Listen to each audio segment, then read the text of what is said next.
Welcome to Learners Valley. Class 10 हम matrices पढ़ रहे हैं।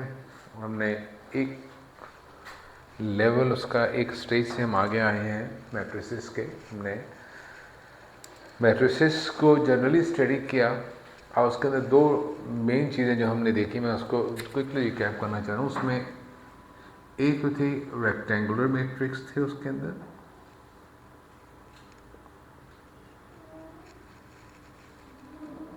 मैट्रिसेस, और दूसरे नंबर पर हमने पढ़े थे स्क्वायर मैट्रिक्स उसमें। लेकिन इससे कोई हमारे किसी काम में कोई फ़र्क नहीं पड़ा था कि अगर रेक्टेंगुलर मैट्रिक्स है तो हम ये काम कर सकते हैं या। हमने दोनों टाइप के मैट्रिसेस को यूज़ किया। हमने क्या क्या कुछ किया, बहुत सारे काम किए। एडिशन देखा, इसका सब्ट्रैक्शन देखा। इन मैट्रिसेस को हमने मल्टीप्लाई करना सीखा नंबर्स के साथ। हमने मैट्रिसेस को मल्टीप्लाई करके देखा आप इसमें, और फिर उसके बाद में हमने और भी बहुत सारे काम किए। एक्सरसाइज 19.1 हमने पूरी कंप्लीट कर ली। ये एक जनरल मैट्रिसेस का कॉन्सेप्ट था। इसके अंदर स्क्वायर और रेक्टेंगुलर दोनों मैट्रिसेस शामिल थे। मतलब हमने इन दोनों को मिला के मैट्रिक्स की वो प्रॉपर्टीज़ देखी जिनमें कि इनकी क्लासिफिकेशन का कोई ताल्लुक नहीं था। बस मैट्रिक्स पढ़े हमने जिसमें दोनों टाइप के मैट्रिक्स मौजूद थे। नाउ अब जो हम आगे करने जा रहे हैं उसके लिए हमें फोकस्ड होना पड़ेगा। अब जनरल मैट्रिक्स का वर्ड हम नहीं यूज़ करेंगे, या मैट्रिक्स का वर्ड इस्तेमाल भी करेंगे अब, तो हम एक ख़ास टाइप की मैट्रिक्स को रेफ़र कर रहे होंगे और वो होगी स्क्वायर मैट्रिक्स। स्क्वायर मैट्रिक्स में हमें ख़ास किस्म का फ्रीडम मिलता है कि हम बहुत सारे काम कर सकते हैं जो कि रेक्टेंगुलर मैट्रिक्स में पॉसिबल नहीं होते। So we are focused to square matrices, plural. बहुत सारे मैट्रिसेस होंगे, एक नहीं होगा। स्क्वायर मैट्रिसेस की हम बात करते हैं तो फिर हमारे पास बात आती है कि कौन कौन से स्क्वायर मैट्रिक्स होंगे। वी नो रेक्टेंगुलर मैट्रिक्स वो होते हैं जिसके अंदर ऑर्डर में जो नंबर है वो डिफरेंट होते हैं। जैसे कि इसका ऑर्डर होगा n टाइम्स m। अब n और m अलग अलग नंबर है, लिहाजा ये रेक्टेंगुलर मैट्रिक्स हो गए। स्क्वायर मैट्रिक्स के अंदर दोनों नंबर सेम होते हैं। अब सवाल ये उठता है, जब स्क्वायर मैट्रिक्स की हम बात कर रहे हैं तो इसका ऑर्डर n टाइम्स n है, दोनों नंबर सेम है, तभी तो स्क्वायर मैट्रिक्स बना। रोज और कॉलम्स इक्वल है। अब अगर ये इक्वल है तो अगर n 2 है तो ये कैसा मैट्रिक्स होगा, और अगर n 3 हो जाए तो फिर मैट्रिक्स कैसा होगा। इससे ज़्यादा आगे हम नहीं जाएंगे, ठीक। n2 और n3 पे हम फोकस करेंगे। n2 होगा तो ये जो मैट्रिक्स होगा ये स्क्वायर मैट्रिक्स होगा।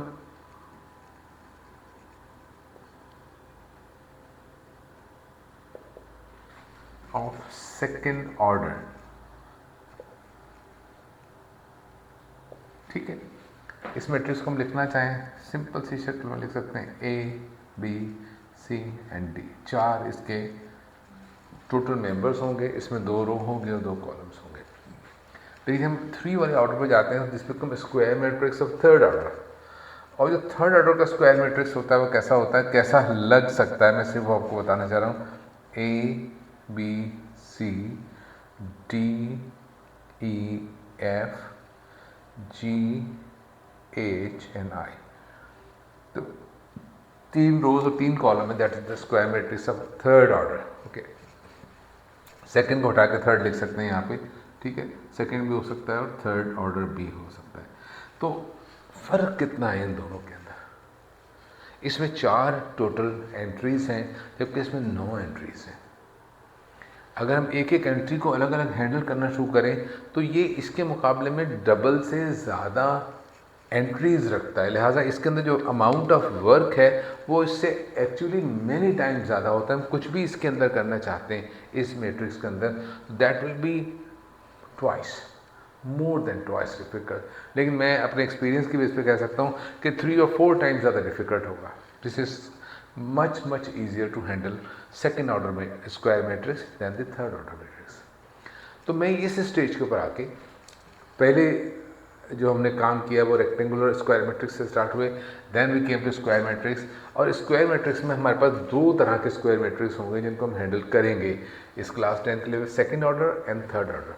लेकिन मैं इसको कन्फाइन कर रहा हूँ, मैं दो स्ट्रीम्स में डिवाइड कर रहा हूँ कि पहले हम सिर्फ सेकेंड ऑर्डर स्क्वायर मैट्रिक्स को स्टडी करेंगे तमाम चीज़ें, क्योंकि थर्ड ऑर्डर में जाके वही काम बहुत मुख्तलिफ तरीके से करने पड़ते हैं जो कि हम इसमें करते हैं। तो so I am taking a very simple and convenient route कि हम पहले आसान तरीका करते हैं, आसान सवाल सारे कर लेंगे, हर तरह से सेकेंड ऑर्डर मैट्रिक्स को यूज़ करना सीख लेंगे ताकि हमारे पास कॉन्सेप्ट आ जाए कि मैट्रिक्स क्या कुछ कर सकता है। फिर हम थर्ड ऑर्डर पर जाएंगे और इसकी ABC से स्टार्ट करेंगे और we will do all this whatever is required in this. Okay, तो ये बात क्लियर होगी कि हम जो भी कुछ अब करने जा रहे हैं वो सेकेंड ऑर्डर मैट्रिक्स के साथ होगा, ठीक है। लेकिन जो हम कॉन्सेप्ट सीख रहे हैं एक्चुअली वो सेकेंड ऑर्डर पे भी वैलिड होंगे, थर्ड ऑर्डर पे भी वैलिड होंगे, तमाम स्क्वायर मैट्रिक्स पे वो वैलिड होंगे। लेकिन मैं इस तमाम एग्जाम्पल्स और जो भी क्वेश्चंस करूँगा वो सिर्फ सेकेंड ऑर्डर मैट्रिक्स के होंगे पहले। जब हम उसको अच्छी तरह सीख लेंगे फिर हम थर्ड ऑर्डर को स्टार्ट करेंगे। आपकी किताब के अंदर उन्होंने मेथड्स तो एक्सप्लेन किए हैं, कुछ सेकंड ऑर्डर के लिए हैं स्पेसिफिकली और कुछ स्पेसिफिकली थर्ड ऑर्डर के रिलेटेड हैं, लेकिन उन्होंने सब चीज़ें एक साथ इंट्रोड्यूस करा दी हैं। मैं ये नहीं कह रहा कि वो गलत है, लेकिन मुझे ऐसा लग रहा है कि बच्चों के लिए वो मुश्किल है। तो हम जब स्क्वायर मैट्रिक्स पर जाते हैं तो सबसे पहली चीज़ जो आती है यहाँ पे, जो सबसे पहली प्रॉपर्टी हमें सीखनी होती है वो होती है determinant of a matrix.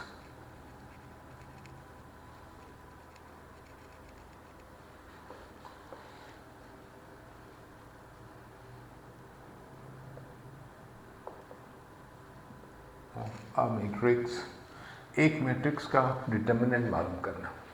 But तो मैं मैट्रिक्स यूज़ कर रहा हूँ, लेकिन चूंकि हम ये बात पहले क्लियर कर चुके हैं कि यहाँ पर हम जो भी अब बात कर रहे हैं that is related to square matrix के साथ रिलेटेड है, ठीक है। पहली बात तो ये कि जो भी बात मैं कर रहा हूँ वो स्क्वायर मैट्रिसेस के साथ रिलेटेड होगी, ठीक है। और स्क्वायर मैट्रिसेस भी कौन से, 2x2 ऑर्डर वाले। ये तो चीज़ हमारे पास दिमाग में रहनी चाहिए कि एट द मोमेंट हम स्क्वायर मैट्रिक्स की बात कर रहे हैं तो ये चीज़ सिर्फ स्क्वायर मैट्रिक्स के साथ रिलेटेड है, लेकिन ओवर सिंप्लीफाइड करके मैं इसको सेकेंड ऑर्डर पर ही रख रहा हूँ, ठीक है। तो डिटर्मिनेंट ऑफ अ मैट्रिक्स, जैसे कि हमने सीखा था ट्रांसपोज ऑफ अ मैट्रिक्स, तो ट्रांसपोज तो किसी भी मैट्रिक्स का निकाला जा सकता है, चाहे वो रेक्टेंगुलर हो या स्क्वायर हो, लेकिन डिटर्मिनेंट जो है वो सिर्फ स्क्वायर मैट्रिक्स का निकलता है, चाहे वो थर्ड ऑर्डर का हो तो सेकंड ऑर्डर को। लिहाजा अब मैं ऑर्डर की बात नहीं करूंगा, अंडरस्टूड है कि हम सिर्फ सेकंड ऑर्डर मैट्रिक्स की बात कर रहे हैं। तो पहली बात डिटर्मिनेंट होता क्या है। फॉर एग्जांपल एक मैट्रिक्स है A, okay, this is a matrix आपको गिवन है जिसका कि ऑर्डर है 2x2। ना इसका जो डिटर्मिनेंट होगा पहले उसे शो कैसे करेंगे, मैं उसके मतलब पे जाने से पहले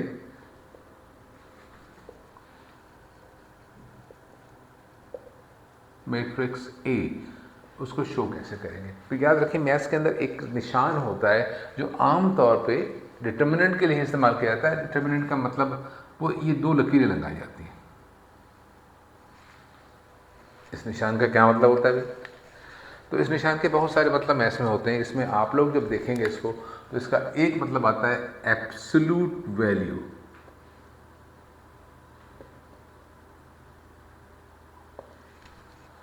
मैं इसको एक्सप्लेन नहीं करूंगा एब्सोल्यूट वैल्यू कैसे इस्तेमाल होता है, ठीक है। ये दो लाइन लगाई जाती हैं एब्सोल्यूट वैल्यू के लिए, किसी की एब्सोल्यूट वैल्यू मालूम करने दो। जब इस चीज़ को हम डिटर्मिनेंट में लेके आते हैं, मैट्रिसेस के अंदर लेके आते हैं, तो इसका मतलब होता है डिटर्मिनेंट।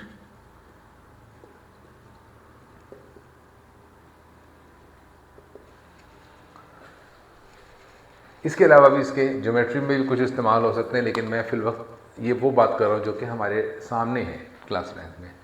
तो डिटर्मिनेंट ऑफ ए जो होगा वो कैसे शो होगा, ए मैट्रिक्स का नाम लिखेंगे। अब डिटर्मिनेंट होता क्या, जैसे एब्सोल्यूट वैल्यू है, ठीक है। तो हम कह सकते हैं डिटर्मिनेंट ऑफ ए मैट्रिक्स का मतलब, डिटर्मिनेंट का मतलब क्या है, value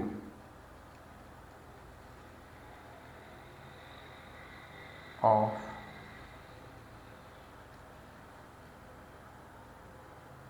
matrix A, that is this one.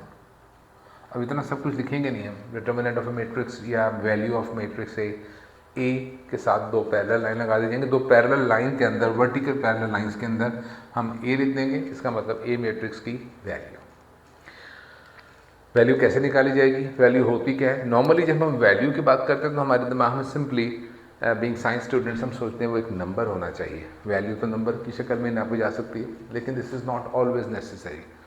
Sometimes वो वैल्यू किसी अलजेब्राइक एक्सप्रेशन की फॉर्म में भी आ सकती है, डिपेंडिंग कि उस डिटर्मिनेंट के अंदर क्या है। लेकिन उससे पहले कि मैं वैल्यू निकालने के मेथड पर जाऊं, मैं on the basis of determinant matrices की दो बेसिक टाइप्स बता देना चाहता हूँ, क्योंकि उससे कोई फ़र्क नहीं पड़ेगा कि उसका मेथड क्या है। मेथड को मैं फिर थोड़ा सा डिले कर रहा हूँ, पोस्टपोन कर रहा हूँ, और मैं आगे मैं determinant on the basis of determinant जो वैल्यू ऑफ मैट्रिक्स होती है उसकी बेस के ऊपर हम जितने भी मैट्रिसेस हैं, लेकिन यकीनन हम स्क्वायर मैट्रिसेस की बात कर रहे हैं। क्यों कर रहे हैं? क्योंकि हम डिटर्मिनेंट की बेस पे ये बात बताने जा रहे हैं। ये क्लासिफिकेशन जो मैं बताने जा रहा हूँ ये on the basis of determinant है, तो लिहाजा स्क्वायर मैट्रिक्स ही की बात हो रही होगी, क्योंकि डिटर्मिनेंट का वर्ड स्क्वायर मैट्रिक्स के अलावा इस्तेमाल नहीं कर सकते हैं। तो याद रखें कि एक मैट्रिक्स है ए, अगर हम उसका डिटर्मिनेंट मालूम करते हैं, बार बार लिखने की ज़रूरत नहीं, ये डिटर्मिनेंट का निशान हमें मालूम है, और अगर उसकी वैल्यू 0 आ जाती है, क्योंकि वैल्यू नंबर की शक्ल में आ सकती है। एक पॉसिबिलिटी ये भी है, सपोज कि एक मैट्रिक्स है, उसकी वैल्यू b है, उसका जब डिटर्मिनेंट हम मालूम करते हैं तो वो 0 नहीं आता। ये दो पॉसिबिलिटीज़ हैं, दो मेन क्लासिफिकेशन स्ट्रीम है। एक वो डिटर्मिनेंट्स हैं या वो मैट्रिसेस हैं जिनका डिटर्मिनेंट 0 बन जाता है, और एक वो जो नॉन ज़ीरो होते हैं। ये क्लासिफिकेशन बहुत बेसिक है, इसका ताल्लुक ना मैट्रिक्स के ऑर्डर के साथ है और ना ही किसी और चीज़, ना ही उसके कैलकुलेट करने के मेथड के साथ है। What ever be the method, लेकिन सेकेंड ऑर्डर के मैट्रिक्स का डिटर्मिनेंट निकालने के मेथड अलग हैं, थर्ड ऑर्डर के डिटर्मिनेंट्स के मैट्रिक्स का डिटर्मिनेंट मालूम करने के ऑर्डर मुख्तलिफ हैं, लेकिन ये जो क्लासिफिकेशन है ये वैलिड रहेगी उसी तरह से। याद रखें, वो मैट्रिक्स जिनका डिटर्मिनेंट 0 आ जाता है उन्हें हम कहते हैं सिंगुलर मैट्रिक्स, डिटर्मिनेंट नहीं कहेंगे। This is the classification of matrix है। डिटर्मिनेंट तो एक मेथड है, एक प्रोसेस है जिससे हम उसकी वैल्यू मालूम करते हैं। एक्चुअली हम डिटर्मिनेंट स्टडी नहीं कर रहे हैं, डिटर्मिनेंट तो एक छोटा सा कंपोनेंट है, छोटा सा एक हिस्सा है, एक सब टॉपिक है। असल टॉपिक मैट्रिक्स हैं, याद रखिए।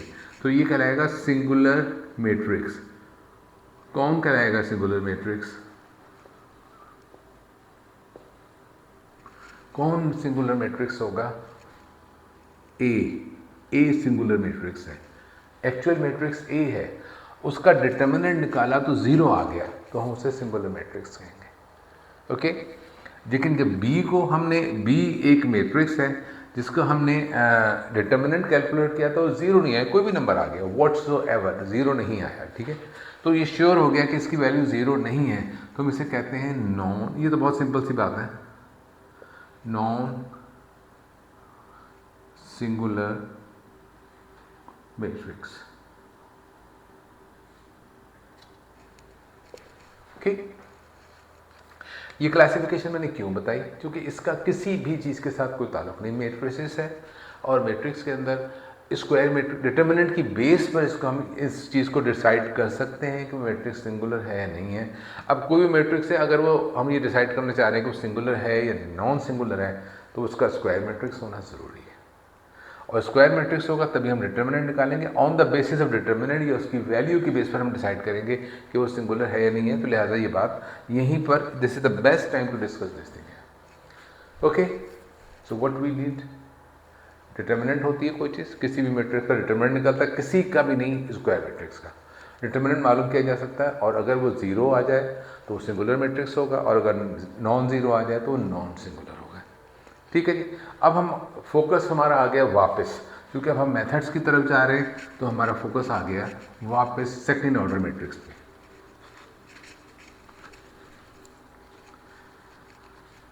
Now I am going to tell you about how to find the determinant of a second order matrix. मिसाल के तौर पे ए नाम बहुत कॉमन है मेरे दिमाग पे, मैं मैट्रिक्स ले रहा हूँ और उसके अंदर 4 हमारे पास, पहला ए है और आखिरी डी है इसके अंदर। लेकिन जब हम डिटर्मिनेंट की बात करते हैं, नॉर्मली जिस वक्त हम बात कर रहे होते हैं मैट्रिसेस को स्टडी कर रहे होते हैं, तो उसके अंदर हमारे पास रोज़ और कॉलम का बड़ा जिक्र होता है, रोज़ क्या है कॉलम क्या है।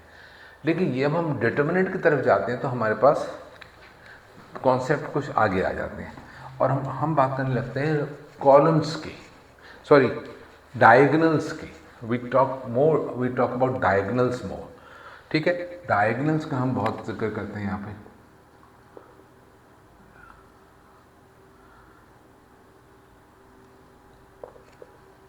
तो सेकेंड ऑर्डर मैट्रिक्स के अंदर 2 डायगनल्स होते हैं। एक डायगनल जो पहले से शुरू होता है ऐसे यहाँ जा रहा है, और दूसरा डायगनल ऐसे जा रहा है। इस डायगनल के अंदर 2 मेंबर आ रहे हैं, ए एंड डी, यहाँ है बी एंड सी। अब ये बात देखिएगा कि क्या इसका कोई ऑर्डर है, डायगनल को यहीं से स्टार्ट, जैसे रो के बारे में मैं बता चुका हूँ लेफ्ट टू राइट जाती है, कॉलम के बारे में मैंने बताया वो ये रो है और ये कॉलम है, कॉलम हमेशा टॉप टू बॉटम जाता है।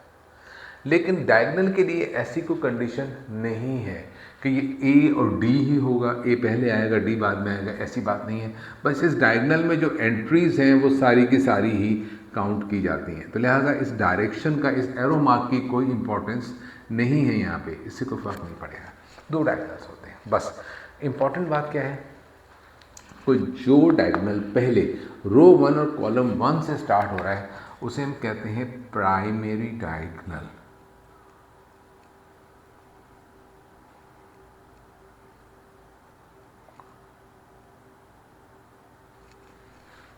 और जो डायग्राम सेकंड से स्टार्ट हो, हालांकि स्टार्ट होने की तो बात इसमें मैंने नहीं की है, आप ये उसको सेकंड कॉलम कह लें या सेकंड रो कह लें, ठीक है। जो सेकंड कॉलम फर्स्ट रो और सेकंड कॉलम से चल रहा है, या वो फर्स्ट कॉलम और सेकंड रो से स्टार्ट हो रहा है, दिस डायग्राम ये कहलाता है सेकेंडरी डायग्राम।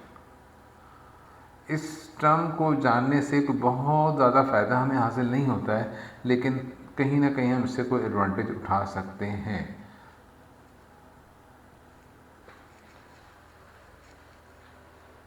ओके तो जब हम we are focus to second order matrix और सेकेंड ऑर्डर स्क्वायर मैट्रिक्स है, उसका डिटर्मिनेंट निकालने जा रहे हैं, लेकिन उसके लिए हमें इस सेकेंड ऑर्डर मैट्रिक्स के स्ट्रक्चर को समझना है कि इसके अंदर 2 रोज हैं और इसमें 2 कॉलम्स हैं, प्लस इसके अंदर 2 डायगनल्स भी हैं, प्राइमरी डायगनल एंड सेकेंडरी। जो रो 1 है, मैं थोड़ा सा इसके स्ट्रक्चर को डिस्क्राइब कर देता हूँ क्विकली इन ए मिनट, कि इस डायगनल ए के अंदर रो 1 जो है उसका ऑर्डर तो फिक्स होगा, ए एंड बी है। रो 2 है सी एंड डी। इस तरह कॉलम 1 है ए एंड सी। इनकी तरतीब हम नहीं बदल सकते, हमें इनकी तरतीब का ख्याल रखना है, बी एंड डी। इसी तरह से इस पर डायगनल 1 है। अब डायगनल 1 जो है दैट इज द, मैं इसको पहला डायगनल कह रहा हूँ, which is the primary diagonal, let's see DP. तो वो क्या होगा, उसके जो मेंबर्स हैं मैं उसको इस तरह ऑर्डर्ड की शक्ल में नहीं लिख सकता, क्योंकि उसमें ऑर्डर की ज़रूरत नहीं है, वो है ए एंड डी। अब उसे ए डी कहें या डी ए कहते हैं, ए डी कहते हैं, तरतीब को बदल भी दें तो फ़र्क नहीं पड़ेगा। और सेकेंडरी डायगनल जो है इसका diagonal D S, that is B and C. हालांकि सी, अब वो कि इसमें कोई पाबंदी नहीं है कहाँ से स्टार्ट करना है। तो डायगोनल के अंदर जो एलिमेंट्स आ रहे हैं, जो मेंबर्स आ रहे हैं, उनकी तरतीब की कोई अहमियत नहीं है, लेकिन रोज़ और कॉलम में एक तरतीब की अहमियत होती है। रो हमेशा लेफ़्ट टू राइट देखी जाती है, कॉलम हमेशा टॉप टू बॉटम देखे जाते हैं। ओके, अब सवाल ये होता है कि इसका डिटर्मिनेंट मालूम कैसे होगा। ठीक है जी, तो मैं इसके बारे में एक इंतहाई जनरलाइज अप्रोच के साथ स्टार्ट कर रहा हूँ। डिटर्मिनेंट को मालूम करने का तरीका, ए मैट्रिक्स हमारे पास है, उसके मेंबर्स हमें मालूम हैं, उसके डायगोनल्स की हमें वैल्यूज़ मालूम हैं, उसके रोज़ और कॉलम के बारे में पूरी इन्फॉर्मेशन है, हम ए का डिटर्मिनेंट मालूम करने जा रहे हैं। तो याद रखें, ये जो डिटर्मिनेंट होगा वो होगा, मैं थोड़ा सा शक्ल ऐसी लिख रहा हूँ जो शायद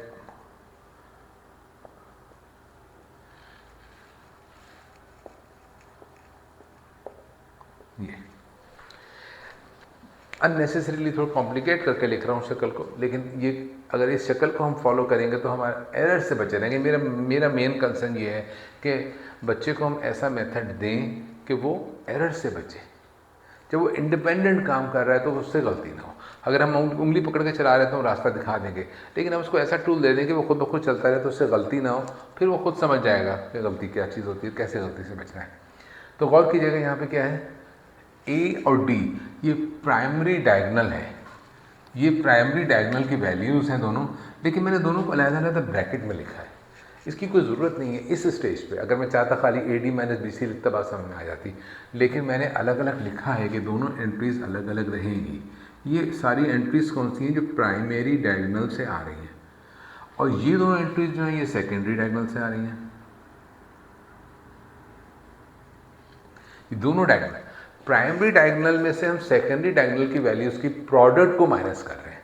प्रोडक्ट इन दोनों को मल्टीप्लाई करना है, ए डी को, और माइनस करना है सेकेंडरी डायगोनल की वैल्यूज़ को, बी सी।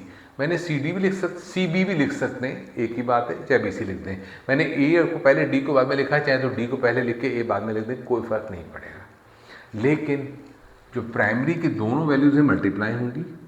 ब्रैकेट लगाने का क्या फ़ायदा, ब्रैकेट लगाने का सबसे बड़ा फ़ायदा है कि यहाँ ये माइनस होना है, और अगर इनमें से कोई साइन नेगेटिव आ जाता है तो आप उस साइन को यहीं एंटरटेन कर लीजिए, उस प्रॉब्लम को आगे कैरी मत कीजिए। अगर कोई माइनस का साइन यहाँ आ जाता है, it is going to effect this sign. तो मैं इस साइन की जो एरर है उससे आपको बचाना चाहता हूँ। अगर आप ये करेंगे तो आपसे साइन की एरर नहीं होगा और आप इजीली इस प्रोसेस से आगे बढ़ जाएंगे। ओके, नाउ लेट्स सी कि ए मैट्रिक्स हम ले लेते हैं और देखते हैं कि उस ए मैट्रिक्स का हम 2, 3, 5 and 7। अब हम इसका डिटरमिनेंट निकालना चाहते हैं। मेथड ये फार्मूला हमारे पास है, लेकिन इसकी एक्चुअल वैल्यू क्या होगी अब देखते हैं उसको। ये चीज़ अगर हम बनाने की आदत डाल लेंगे ना, तो हमारे बहुत सारे मसाइल जो बाद में पैदा होने वो नहीं होंगे। देखिए प्राइमरी डायगोनल क्या है, 2 and 7 दोनों पॉजिटिव हैं, लेकिन ब्रैकेट में लिखने से हमें कोई तकलीफ नहीं होनी चाहिए। और ये सेकेंडरी डायगोनल है 5 and 3, मल्टीप्लाई कर लें, 2 7 14 minus 15, द रिजल्ट इज -1। तो जो ए का डिटर्मिनेंट है या ए मैट्रिक्स की जो वैल्यू आ रही है वो हमारे पास क्या आ रही है, -1। ये है मैट्रिक्स। तो याद रखें जो एंट्रीज उसमें लिखी हुई हैं मैट्रिक्स के अंदर, उससे आप कतई तौर पे ये नहीं कह सकते कि इसकी वैल्यू क्या होगी। -1 आ रही है, सारे पॉजिटिव नंबर लिखे हुए हैं, तो इसको, इनकी एंट्रीज को देख के हम इसकी वैल्यू के बारे में नहीं सोच सकते। सोचना ही पॉसिबल नहीं है जब तक हम उसे कैलकुलेट नहीं कर लेते। जब इसे कैलकुलेट कर लेंगे तो पता चलेगा कि वैल्यू क्या है, उसका इस्तेमाल क्या होगा। देखिए ज़रा गौर से, अगर इस मैट्रिक्स की वैल्यू 0 आ जाती तो क्या होता।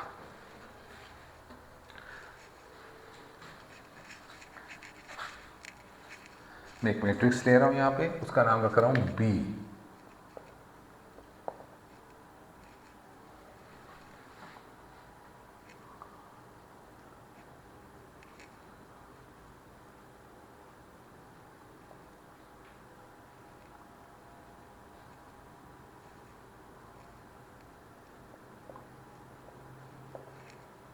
ना थोड़ा सा उसको चेंज किया है, को ख़ास मकसद के लिए उसको चेंज किया है कि मैंने इस एंट्री को चेंज कर दिया है। तो क्या होगा, लेट्स सी दैट। क्योंकि मैं बहुत ज़्यादा चेंजेस नहीं लाना चाह रहा था इस स्टेज पे, ताकि हम समझ सकें क्या लग रहा है इन वैल्यूज़ को देख के कि ये कैसा मैट्रिक्स होगा और इसकी वैल्यू क्या आएगी।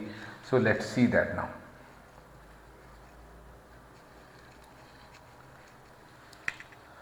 ये है 7.5, सिर्फ इसको मैंने चेंज किया है। तो ये क्या बन जाएगा, ये बी है, ये बी है और यहाँ भी बी है। हम b की 2 को 7.5 से मल्टीप्लाई करें। एक बात तो ये भी देख लीजिए कि यहाँ पे डेसिमल की वैल्यू भी आ सकती है, इसमें मैट्रिक्स में कोई वैल्यू फ्रैक्शन में भी हो सकती है, जो कि हमने अब तक ऐसी एग्जांपल नहीं देखी है। कुछ भी पॉसिबल है, कोई भी चीज़ यहाँ लिखी जा सकती है, कोई वेरिएबल भी लिखा जा सकता है, कोई भी रियल नंबर लिखा जा सकता है। ठीक है, तो 15 माइनस 15 क्या होगा? 0 होगा। ये हमने बी पे एक प्रोसेस किया है, तो क्या ये सिंगुलर है? हमने बात देखी थी कि ऐसा मैट्रिक्स जिसकी वैल्यू 0 आ जाए, तो याद कि मैट्रिक्स तो ये है, ये मैट्रिक्स नहीं है, ये तो मैंने प्रोसेस किया है इस मैट्रिक्स पे। ये मैट्रिक्स के प्रोसेस के बाद ये रिजल्ट 0 आया है, which is going to give me a clue कि ये बी मैट्रिक्स है, ये कैसा मैट्रिक्स है? This is a singular matrix.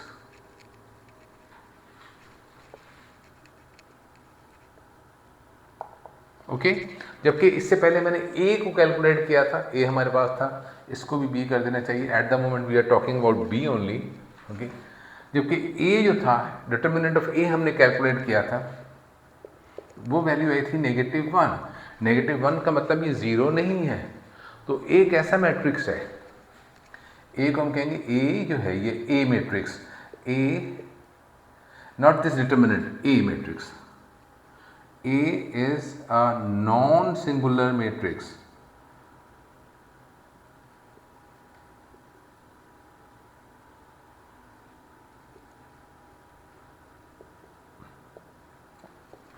क्यों है नॉन सिंगुलर? क्योंकि वो 0 के बराबर नहीं है, नॉन ज़ीरो है। सिंगुलर का मतलब समझ लें 0, नॉन सिंगुलर नॉन ज़ीरो। जो ज़ीरो मैट्रिक्स है जिसकी वैल्यू, ज़ीरो मैट्रिक्स नहीं, ज़ीरो मैट्रिक्स एक अलग चीज़ है, मैंने गलत लफ्ज़ यूज़ किया है। ज़ीरो मैट्रिक्स और नल मैट्रिक्स हम पहले पढ़ चुके हैं। ऐसा मैट्रिक्स जिसकी तमाम एंट्रीज 0 हों, वो ज़ीरो मैट्रिक्स होता है। इसकी एंट्रीज का, सिंगुलर मैट्रिक्स के एंट्रीज के साथ कोई ताल्लुक नहीं है। एंट्रीज कुछ भी हो, चाहे 0 हो, चाहे 1 और 2 3 कुछ भी हो, लेकिन उसकी वैल्यू इन द एंड 0 आ जाए तो फिर वो सिंगुलर मैट्रिक्स होगा। Okay, so before switching any further, मैं थोड़ा सा अपनी बुक, आपकी बुक को रेफ़र कर रहा हूँ, क्योंकि इसके शुरू के सवाल में बिल्कुल ऐसे ही मैं आपको पॉइंट आउट कर दूंगा कि बच्चा रिलेटेड टू सेकंड ऑर्डर आपकी किताब में बता चुका हूँ। उन्होंने सेकंड और थर्ड ऑर्डर को मिक्स करके एक साथ पढ़ाया है, which not wrong anywhere. So 19.2 exercise है, मैं सिर्फ आपको बता रहा हूँ कि इस वक्त आप क्या कुछ करने के काबिल हो चुके हैं। देखिएगा, क्वेश्चन नंबर 1 है एक्सरसाइज 19.2 में, which says evaluate each of the following. Evaluate का क्या मतलब होता है? इवेलुएट का मतलब होता है find the value of. Value आप कब निकालेंगे? वैल्यू आप तभी निकालेंगे जब आपका प्रोसेस हो। वो प्रोसेस क्या है? डिटर्मिनेंट। किसी भी मैट्रिक्स की वैल्यू निकालने का तरीका क्या है? उसका डिटर्मिनेंट मालूम करना। तो आपकी किताब में जो क्वेश्चन 1 आपसे क्या कह रहा है, आपको कुछ मैट्रिसेस दिए हुए हैं, यहाँ पर 11 मैट्रिसेस दिए गए हैं और आपको इनका डिटर्मिनेंट मालूम करना है। Evaluate each of the following determinants. ठीक है, डिटर्मिनेंट्स की वैल्यू निकालनी है आपको। डिटर्मिनेंट की वैल्यू ज़रूरी नहीं कि नंबर की फॉर्म में है। अगर इसमें नंबर दिए हुए तो नंबर की फॉर्म में आएगी, और अगर नंबर नहीं है तो नंबर की फॉर्म में नहीं आएगी। ओके, जब वैल्यू आ जाएगी इन द एंड, अगर वो 0 आ जाए तो हम एक एक्स्ट्रा बात जानते हैं, वो सिंगुलर होगा। लेकिन इसका इस वक्त हम इससे बहस नहीं कर रहे हैं। इस प्रॉब्लम में, क्वेश्चन नंबर 1 में शुरू के जो 3 पार्ट्स हैं, इसमें डिटर्मिनेंट ही दिए गए। डिटर्मिनेंट और मैट्रिक्स में फ़र्क क्या होता है, मैं इस चीज़ को बता दूं आप लोगों को कि डिटर्मिनेंट और मैट्रिक्स में, मैंने ये बी मेड लिखा, लेकिन I should have done it in, थोड़ा सा इसको एक्सप्लेन कर देते हैं कि डिटर्मिनेंट का वर्ड कैसे यूज़ होता है।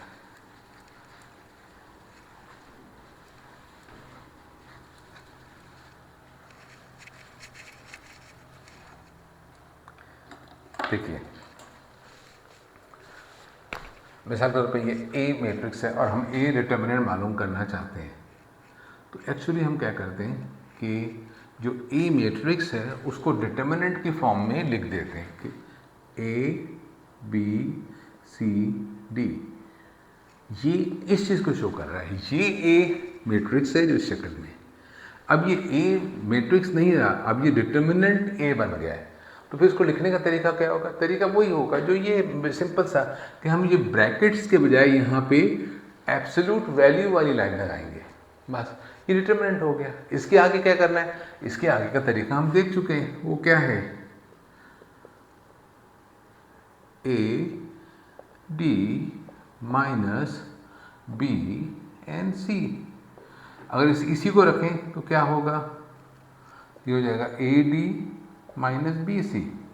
ओके, सो ये डिटरमिनेंट आ गया ए का। लेकिन अब मुझे नहीं मालूम कि ये सिंगुलर है नॉन सिंगुलर है, जैसे कि मुझे ए बी सी की वैल्यू मालूम नहीं है, ए बी सी डी की। अगर वो वैल्यूज मालूम हो जाए तो हम डिसाइड कर सकते हैं। एट दिस मोमेंट मैं नहीं जानता कि ये क्या है, ये क्या चीज़ है मुझे नहीं मालूम है, सो मैं ये डिसाइड नहीं कर सकता। तो इस क्वेश्चन नंबर 1 के अंदर 3 डिटर्मिनेंट जो शुरू में दिए गए हैं वो सेकेंड ऑर्डर डिटर्मिनेंट्स हैं। आप लोग इनके वैल्यू कैलकुलेट कर लीजिए। डिटर्मिनेंट ही गिवन है, मतलब आपको इस तरह की लाइन में दिया गया, उनका नाम कुछ नहीं दिया गया है। तो हम क्या करेंगे, हमें सिर्फ उनकी वैल्यू निकालनी है। तरीका हमें मालूम है, ये तरीका है इसका डिटर्मिनेंट निकालने का, और हम इन 3 पार्ट्स को सॉल्व करेंगे। ठीक है, अगर आपको कोई प्रॉब्लम हो तो आप मुझे रेफर बैक कीजिए, इंशाल्लाह हम उसको रिस्पॉन्ड करेंगे। Thank you very much.